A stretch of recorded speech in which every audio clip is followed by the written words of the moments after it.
Calabash Cat and His Amazing Journey by James Rumford. Narrated by David Stant. In the middle of Africa there lived a calabash cat. Turn the page. One day he set off down the road to see where the world ended. Turn the page. When the road stopped at the edge of a giant desert, Calabash Cat sat down and thought, "Maybe this is where the world ends." Turn the page.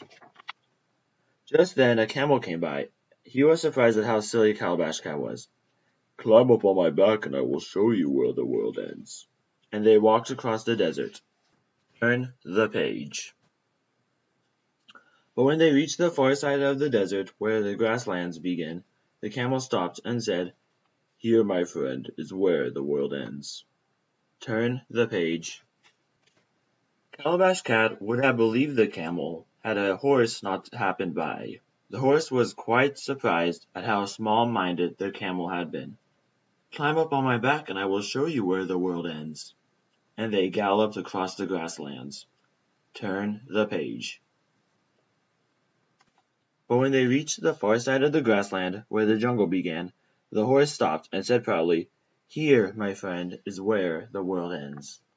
Turn the page. Calabash Cat would have believed the horse had a tiger not shown up. The tiger was quite surprised at how full of nonsense the horse had been. "Climb up on my back and I will show you where the world ends."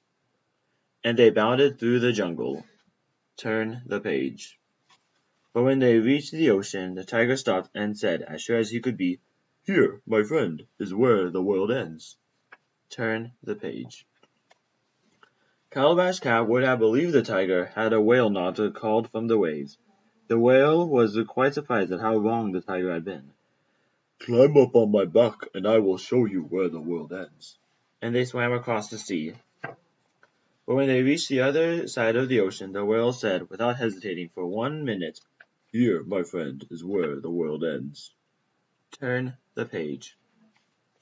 Now when Calabash Cat looked at the miles of land in front of him, he thought how small the whale's world had been. Even the tigers, and the horses, and the camels. He wondered if he would ever see the end of the world. Turn the page. Just then an eagle swooped down. The eagle was quite surprised at how foolish everyone had been. "Climb up on my back, and I will show you a world without end." Up they went into the great sky, and Calabash Cat's eyes grew wide with wonder as he flew around the world, over oceans and jungles, grasslands and deserts, back to his home. The end.